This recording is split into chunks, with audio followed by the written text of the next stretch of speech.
A paz seja convosco.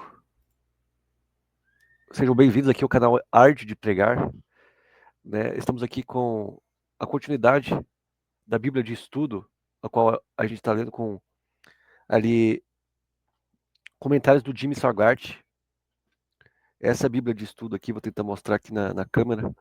Ela vem, essa Bíblia do Estudo do Expositor. O expositor que está fazendo a explicativa dos versos é do Jimmy Swaggart. Então não tem nada a ver com a crença da igreja, mas é algo que pode ajudar aí as pessoas que estão lendo esse estudo entender um pouco melhor os versículos. É claro que você tem que aprender a contestar algumas explicações de Jimmy, né?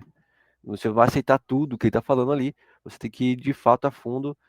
E a ideia é essa, é você pesquisar a fundo a respeito do versículo bíblico ao qual ele está explicando, que vai ter, por incrível que pareça, mesmo nesse começo de Gênesis, tem algumas coisas que a gente tem que contestar, que vão contra que é a fé dele, que ele colocou o que ele entendeu. No caso do versículo, por mais que tente expor o texto da maneira que ele está escrito. Mas, vamos lá, sem mais delongas, Gênesis capítulo 2, aqui ele coloca 4004, uma possível data antes de Cristo, a possível data que foi escrito por Moisés ali, no caso, o, o livro, e aqui no capítulo 2 vai falar sobre o sétimo dia. Aqui, ó, assim foram acabados os céus e a terra e o seu ornamento. E o comentário do Jimmy: tocamos ao fato de que, quando a criação foi concluída, a Terra era uma exposição brilhante. O comentário que ele faz aqui continua: havendo Deus acabado no sétimo dia a sua obra que fizera, repousou no sétimo dia, de toda a sua obra que tinha feito. Isso não significa que Deus estivesse cansado, porque ele não se cansa. Isaías 40, 28 significa apenas que ele havia concluído a obra e cessou, ou seja, repousou. Então, aqui ele repousou no sentido que ele parou, né? Ele tinha terminado a criação, não que ele cansou como a gente, que se cansa de um serviço cansativo, depois de um dia inteiro debaixo do sol. Não, ele só terminou toda a sua obra, porque Deus não se cansa. E aqui ele coloca aí a referência em Isaías 40, 28. E Deus abençoou o sétimo dia e santificou, porque nele repousou de toda a obra que havia criado e feito. O dia de repouso, o sétimo dia, o sábado, o último dia da semana, dá a entender que Deus é um tipo do repouso, da salvação, que se encontra em Cristo. Por essa razão, o sábado faz parte dos 10 mandamentos. Muitos entendem que, aqui no caso, como ele está explicando, ele entende que o sábado é uma pessoa e o descanso a gente encontra em Cristo, deixando lá a referência também Mateus 11, 28, quando Jesus faz aquele convite: vinde a mim, os que estáis cansados e oprimidos, eu vos aliviarei. De certa forma é bonito, mas eu prefiro acreditar que o sábado também é um dia de descanso, pois o Jesus Cristo era o Senhor do sábado. E no dia de sábado, o Senhor Jesus ele deixava as suas obras de lado para pregar a palavra de Deus. E é claro que eu prefiro acreditar que a partir do início do ministério de Jesus, ele deixou um pouco de lado, mas ele tinha um ofício. Ele era carpinteiro, arquitecton, vindo do grego. Ele trabalhava com construção, não necessariamente só exclusivo da madeira, mas com construção de casas, lapidando pedras. Mas no dia de sábado ele deixava de fazer essas coisas para então pregar e lapidar os corações das pessoas. Então eu acredito que seja também não só levando em consideração a pessoa de Cristo, mas também o dia em si, a qual Deus separou esse dia para a gente lembrar da sua criação. Resumo: essas são as origens do céu e da terra quando foram criados. É o comentário de Jimmy. As origens aqui se referem às divisões divinas, isto é, a maneira como tudo foi criado, conforme destacado no capítulo 1. No dia em que o Senhor Deus fez a terra e os céus, apresenta-se o nome de Deus como o Senhor Deus. YHWH, Elohim. Este capítulo revela Cristo como o Redentor do homem. O primeiro capítulo o revela como Elohim, o Criador de tudo. Então ali ele falou Cristo, o enviado de Deus, mas também como Criador. Ainda não havia nenhuma planta no campo, na terra, nem havia brotado erva alguma, porque o Senhor Deus ainda não tinha feito chover sobre a terra e havia o homem de lavrar o solo. Então o homem foi colocado ali para lavrar a terra. O comentário de Jimmy menciona que o segundo e o terceiro dia da criação, a vida vegetal desenvolveu-se no terceiro dia.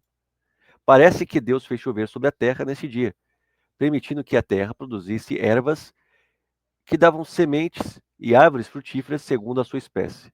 Tudo isso aconteceu antes da criação do homem, demonstrando que o homem não teve participação alguma na criação, a qual provém totalmente de Deus. Mas da terra subia um vapor que regava toda a face do solo. Aí o comentário do Jimmy, trata-se do segundo dia da criação. Nesse momento o vapor subia da terra, preparando o solo para receber semente que Deus plantaria no início do terceiro dia. Então o Senhor Deus formou o homem do pó da terra, o corpo físico foi feito da argila e Deus soprou em suas narinas o fôlego de vida. O comentário do Jimmy ainda, o sopro de vida, que vem de Deus, diz respeito à alma e ao espírito do homem. O primeiro homem, Adão, tornou-se alma vivente quando Deus soprou nele fôlego de vida. O homem possui corpo, alma e espírito. E a alma relaciona-se como o corpo e o espírito de Deus, com Deus, e o corpo físico com o mundo. Então ali, a ideia de Jimmy, o comentário de Jimmy, que o homem tem corpo, alma e espírito. Porém, se eu for seguir a minha crença, é corpo e espírito, porque nós somos uma alma. Então o corpo físico com o fôlego de vida, que o espírito nos torna uma alma vivente. Então, não seria tricotômico, mas sim dicotômico, corpo e espírito. O corpo físico, o espírito liga a Deus, o espírito dado por Deus. A alma é o próprio corpo ligado ao espírito, nos tornou a alma vivente. O jardim do Éden. O Senhor Deus plantou um jardim no Éden, do lado oriental, e ali colocou o homem que havia formado. Considera-se por parte de alguns eruditos que essa região corresponde à área onde posteriormente se construiu a cidade da Babilônia. Do solo fez o Senhor Deus brotar toda árvore agradável à vista e boa para o alimento, incluindo toda espécie de árvores frutíferas no meio do jardim. Estavam a árvore da vida e a árvore do conhecimento do bem e do mal. Comentário do Jimmy. A árvore da vida continha um tipo de fruto cujo uso contínuo renovava a energia física do homem. Embora formado do pó da terra, o homem viveria para sempre. Olha só, o homem seria eterno se comesse dessa árvore da vida. Cristo é hoje para nós a árvore da vida. Apocalipse 2, 7, 22, 2. E o pão da vida em João 6, 48 a 51. A árvore do conhecimento do bem e do mal representa a morte. Saía do Éden um rio para regar o jardim e dali se dividia em 4 braços. O nome do primeiro era Pison, que rodeava toda a terra de Avilá, onde havia ouro. O ouro dessa terra era bom. Ali também havia bidélio e pedra sardônica. Aí o comentário do Jimmy, aqui aparece a primeira menção bíblica a metais preciosos. O ouro mencionado também no final da Bíblia, quando se descreve a Nova Jerusalém como sendo de ouro puro, Apocalipse 21, 21. O nome do segundo rio era Gion, que rodeava a terra de Cuxi, Etiópia. O terceiro rio era Tigre, que corre ao oriente da Síria. O quarto rio era o Eufrates. Comentário do expositor. Esses rios ainda existem, mas suas nascentes foram alteradas pelo dilúvio e modificou a topografia da Terra. Acredita-se que o Jardim do Éden estivesse localizado na região da junção dos rios Tigre e Eufrates, na antiga Babilônia. O Senhor Deus tomou o homem E colocou no jardim do Éden para lavrar e guardar, e ordenou-lhe: de toda a árvore do jardim comerás livremente, mas da árvore do conhecimento do bem e do mal não comerás, porque no dia que dela comeres, certamente morrerás.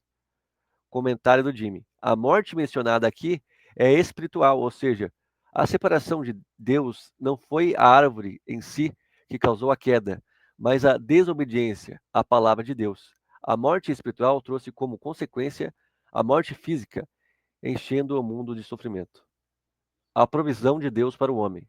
Disse o Senhor Deus: não é bom que o homem esteja só. Far-lhe-ei uma auxiliadora idônea. O comentário do expositor.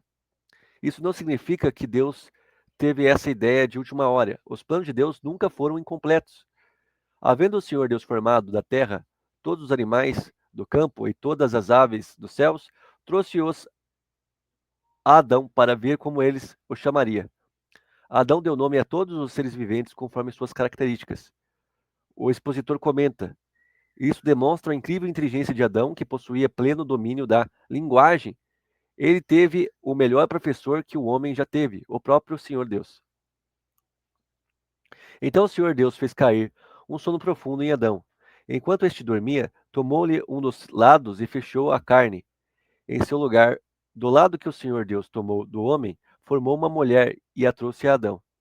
O expositor comenta: a palavra usada para a criação da mulher indica que um cuidado especial Deus instituiu aqui a aliança matrimonial, sendo ele o autor dessa instituição sagrada. Provérbios 2:17. Disse Adão: esta é agora ossos dos meus ossos, carne da minha carne. Será chamada varoa, porquanto do varão foi tomada. Portanto, deixará o homem pai e mãe, unir-se-á à mulher, e serão ambos uma só carne. Essa passagem constitui a declaração inspirada da lei do matrimônio, uma unidade de pessoas, interesses e afetos. O estado de inocência. Estavam ambos nus, o homem e a sua mulher, e não se envergonhavam. Isso indica não apenas a ausência de vestes, mas um estado de pureza, possivelmente envoltos em uma luz divina, sem culpa ou vergonha. Então esse é o capítulo 2 aí da Bíblia de Estudo, com comentários do expositor, que é o Jimmy Swaggart. Quem deseja ter esta Bíblia e não tem condições, eu vou estar disponibilizando o arquivo PDF dessa leitura aí para download de forma gratuita. Então você, se não quiser ter ali a interrupção, que eu vou dar algumas indagações, que nem tudo eu vou concordar com o expositor, né? Porque você tem que fazer essas indagações, né? Que nem os berianos faziam. Você não pode, você pode pegar a Bíblia de estudo, pode ler uma Bíblia de estudo que não é da tua denominação, que não é da tua igreja, mas você tem que contrapor esse expositor. Você tem que pensar, realmente de fato é isso? Para que senão você não vá por qualquer vento de doutrina. Então, se você que está vendo este vídeo, acompanhando essa leitura, quer ter o arquivo sem ali a minha interferência, só com o comentário do Jimmy, então eu vou estar deixando o arquivo PDF de forma gratuita, é só baixar daí, nos comentários do YouTube, no canal Arte de Pregar, tá? Para você que deseja ir lá. No Facebook também é Universal Assembleia dos Santos Curitiba, né? Você também pode conhecer a igreja através dos canais IUAS. Digita no YouTube. IUAS Brasil, você vai conhecer aí a diretoria geral da igreja e todas as doutrinas e podcasts que eles fazem a respeito de vários assuntos. Então é isso aí. Até a próxima. Até mais. Fui.